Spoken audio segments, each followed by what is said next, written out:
नमस्कार दोस्तों, stock market studies में फिर से एक बार आपको बहुत-बहुत स्वागत करता हूँ। तो आज मैं फिर से आपके सामने कुछ इम्पोर्टेंस कंपनी का अपडेट शेयर करने वाला हूँ, तो इस वीडियो को पूरा लास्ट तक देखना और अभी तक अपने चैनल को सब्सक्राइब नहीं किया तो ज़रूर कर लेना। तो चलो देख लेते हैं कौन-सा कंपनी है इस वीडियो के अंदर। फर्स्ट जो कंपनी है जिसके बारे में चर्चा करूँ उसका नाम है ICICI Prudential Life Insurance company.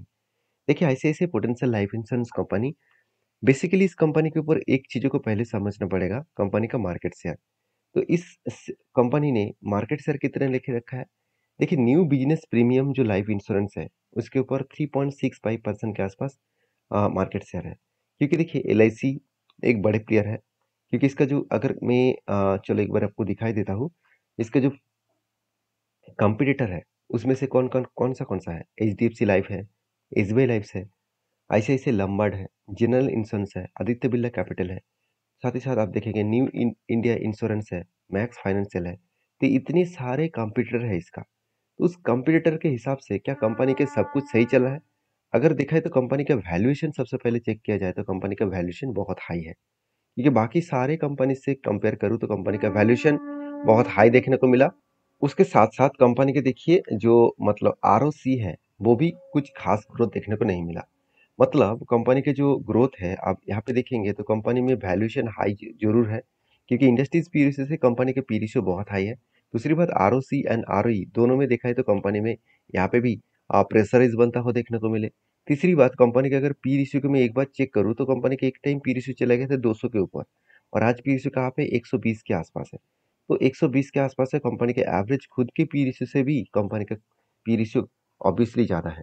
तो ये पॉइंट्स आपको जरूर याद रखना होगा कि कंपनी की जो ग्रोथ है, कंपनी की जो सिचुएशन है, उस सिचुएशन के बेसिस में कंपनी के ऊपर जो यहाँ पे जर्नी देखने को मिला है, वो जर्नी में थोड़ा-सा यहाँ पे रुकावट आ सकते हैं। तो कितना रुकावट आएगा और कहाँ तक जाने के बाद रुकावट आएगा, वो मैं आपको टेक्निकली चार्ट पैटर्न्स में दिखाऊँगा। उससे पहले देखिए कंपनी का क्वार्टर रिजल्ट क्या हुआ। देखिए कंपनी का रुकावट तो होगा, तो उससे पहले रिजल्ट अगर अच्छा हो गया, तो रुकावट का तो नाम ही नहीं लेंगे। तो फाइनली कंपनी पिछले सालों की तुलना से इस बार कंपनी हाईएस्ट सेल्स जनरेट किया और पिछले क्वार्टर की तुलना से भी हाईएस्ट सेल्स जनरेट हुआ। मतलब अच्छी बात ये हो गया कि कंपनी का सेल्स अच्छा हुआ। एक्सपेंस को मिटाने के बाद कंपनी का नेट प्रॉफिट देखिए, जो पहले बिग ऑपरेटिंग प्रॉफिट लॉसेस में था, finally company first time company profit generate किया और वो भी लास्ट एटलीस्ट 8 टू 10 क्वार्टर्स के बाद। तो फाइनली देखिए कंपनी का जो नेट प्रॉफिट हुआ अदर्स इनकम को लेकर, तो ओवरऑल कंपनी पिछले साल में 206 करोड़ का प्रॉफिट किए थे। इस बार वो बढ़ के 200 अराउंड 25 करोड़ के आसपास कंपनी का प्रॉफिट देखने को मिला।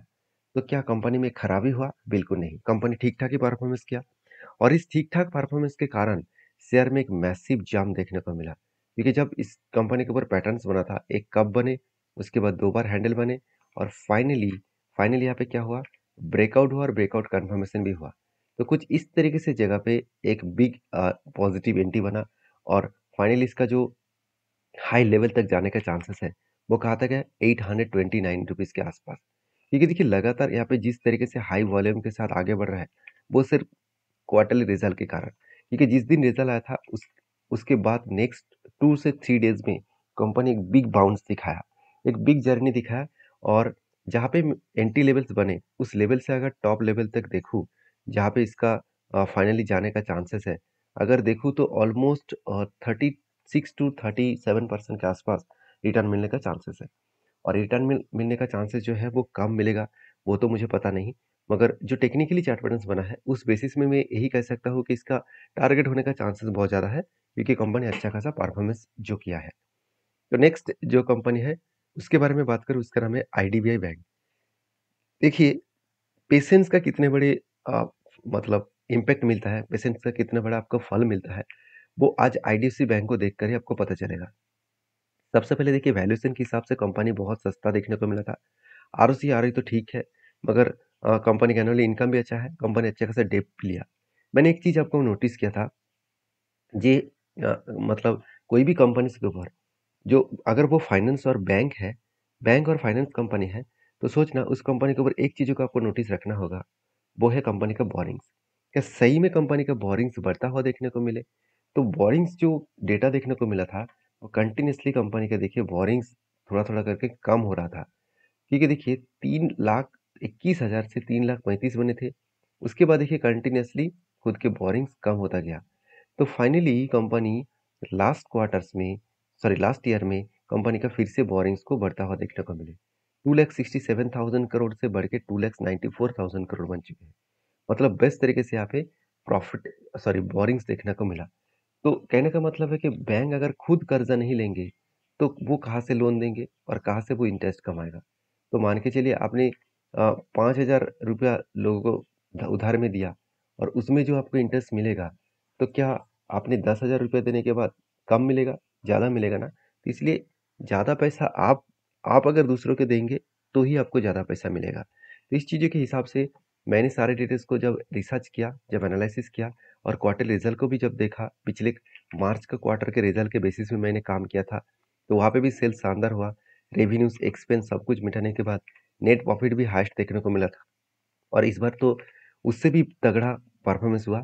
1200 करोड़ से 1700 करोड़ तक प्रॉफिट हुआ। जब इतने ज्यादा शानदार परफॉर्मेंस हो रहा था तो कभी ना कभी तो भागना चाहिए था। तो फाइनली वो किस तरीके से भागे आप खुद ही देख सकते हैं। देखिए मैं पहले ही बोल चुका हूँ, पेशेंस का बहुत बड़ा एक इम्पैक्ट हमेशा आपको देखने को मिलता है। तो देखिए बिग एक कप बना था, उसके बाद एक छोटा सा हैंडल बटन बने और जो टारगेट निकल कर रहा था करीबन 54% और वो फाइनली टारगेट अचीव हो चुके हैं। ब्रेकआउट हुआ, ब्रेकआउट कंफर्मेशन भी हुआ, रिटेस्ट किया, यहाँ पे रिटेस्ट किया। उसके बाद देखिए कंपनी किस तरीके से टारगेट ऑलमोस्ट अचीव होने जा रहे थे, अचीव होने से पहले भी करेक्शन हो गया। जब करेक्शन हुआ तब भी मैंने आपको बताया मैं इसके ऊपर जरूर कंटिन्यू करूंगा टारगेट अचीव होने तक। हाँ, अगर मेरा यहाँ पे टारगेट हो जाता है तो बहुत कम दिनों के अंदर टारगेट कंप्लीट हो जाते, क्योंकि यहाँ से एनटी से अगर टारगेट देखूँ तो ऑलमोस्ट 50% का टारगेट और वो भी 121 दिन में। मगर हुआ कितने दिनों में? ऑलमोस्ट टारगेट मिला 53%। मतलब ज़्यादा 3% पाने के लिए मुझे और भी ज़्यादा टाइम वेट करना पड़ा। कोई बात नहीं, 50% टारगेट मुझे 1 साल के अंदर मिले, 1 साल भी नहीं लगा, अराउंड 300 डेज, ऑलमोस्ट आप बोल सकते हैं 10 मंथ्स। तो 10 मंथ्स में कंपनी का 53% का रिटर्न मिलना कोई मेरे लिए कम नहीं है। और आप जरूर मुझे कमेंट्स करके बताना कि इस तरीके से एनटी में अगर 1 साल के अंदर 50% का टारगेट मिले, क्या आपको कम लगता है? तो मैं तो इस कंपनी के ऊपर बुलिश था। अभी मेरा फिर से कोई फिलहाल के लिए एंटी लेवल्स नहीं है, क्योंकि कंपनी के जो आज का जो चार्ट पैटर्न्स है, जो इसका प्रीवियस जो हाई है, प्रीवियस इसका जो लाइफ टाइम हाई है, अगर वो मैं आपको बता दूं तो इसका लाइफ टाइम हाई देखने को मिला अराउंड 210 रुपीज़, सॉरी 200 रुपीज़ के आसपास। तो उस लेवल तक जाने के लिए कंपनी को टाइम तो लगेगा। मुझे लगता है अभी जो सिचुएशन बना है, यहाँ पे देखिए बार बार एक ही जगह पे कंपनी टेस्ट किया। एक ही जगह का मतलब क्या है, आप देख सकते हैं यहाँ पे एक बिग कप बने, उसके सॉरी बिग मतलब कप नहीं, बिग एक शोल्डर बने, उसके बाद बिग एक हेड बने, उसके बाद फिर से एक बार शोल्डर बने। तो यहाँ पे एक बिग बाउंस होने का चांसेस है, मगर इस जगह पे मैं एंट्री नहीं लेने वाला हूँ, क्योंकि मुझे थोड़ा सा कंप्लीट यहाँ पे पैटर्न्स देखना चाहिए था। मुझे थोड़ा सा यहाँ पे कुछ वॉलेटिलिटी देखने को मिला है। तो बेसिकली ऑब्वियसली यहाँ पे एक अच्छा खासा एंट्री तो मिलेगा ही, मतलब मिल चुके हैं। तो मैं एक इंतजार करूंगा, क्योंकि जब रिटेस्ट करेगा इस लेवल को तब कुछ डिसीजन बनेगा तो मैं आपके साथ जरूर शेयर करूंगा। तो नेक्स्ट जो कंपनी उसका नाम है ग्रीन पैनल इंडस्ट्रीज लिमिटेड। तो ग्रीन पैनल इंडस्ट्रीज लिमिटेड के ऊपर सबसे पहले मैं क्वार्टर रिजल्ट के बारे में बात करूं तो कंपनी का रिजल्ट जल्द से जल्द आने वाला है। उससे पहले एक चीज़ों को पहले समझना पड़ेगा। कंपनी का जो सेल्स का डेटा है वो इस बार लास्ट जो 4 ईयर्स है, मतलब 2021 में 389 करोड़ का सेल्स था, 2022 में 470 करोड़ का सेल्स बने, 2023 में 440 करोड़ का सेल्स बने और मतलब 2024 में 300 अराउंड 400 करोड़ के आसपास सेल्स बने। मतलब सेल्स का जो डेटा है वो पॉजिटिव देखने को मिला।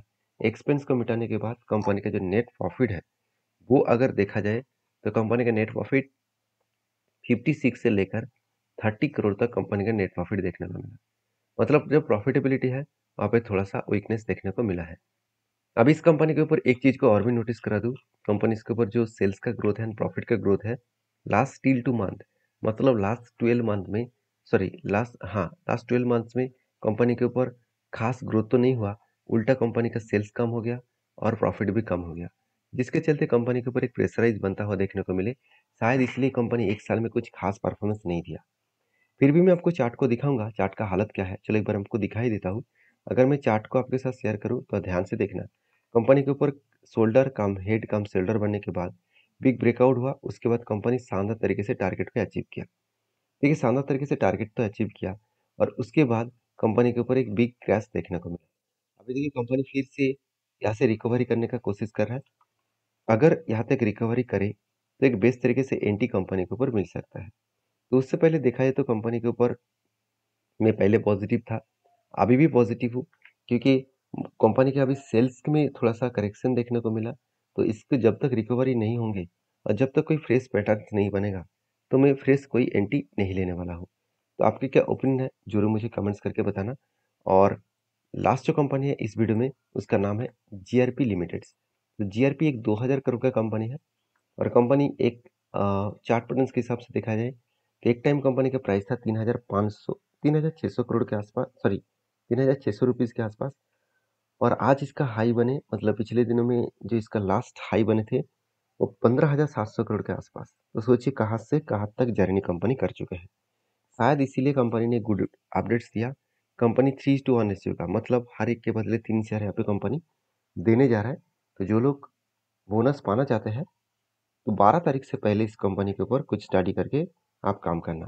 देखिए काम करने का मतलब ये है, मैं रिक्वेस्ट करूँगा इस तरीके से कंपनी से दूरी रहना ठीक है, क्योंकि मेरा सिर्फ यही अपडेट था कि बहुत सारे लोग मुझे पूछता रहता है, सर कंपनी के ऊपर बोनस अपडेट आए, स्पिरिट अपडेट आए तो एक बार ज़रूर वीडियो के साथ शेयर करना। इसीलिए मैंने अब शेयर किया। मेरी तरफ से किसी भी कंपनी के ऊपर बाय सेल का रिकमेंडेशन नहीं है, क्योंकि मैं कोई सेबी रजिस्टर्ड पर्सन नहीं हूँ। काम अगर करना है किसी भी कंपनीज़ के ऊपर तो एक बार डीपली रिसर्च करें, उसके बाद काम करें। तो चलो मिलते हैं नेक्स्ट वीडियो में, तब तक के लिए धन्यवाद।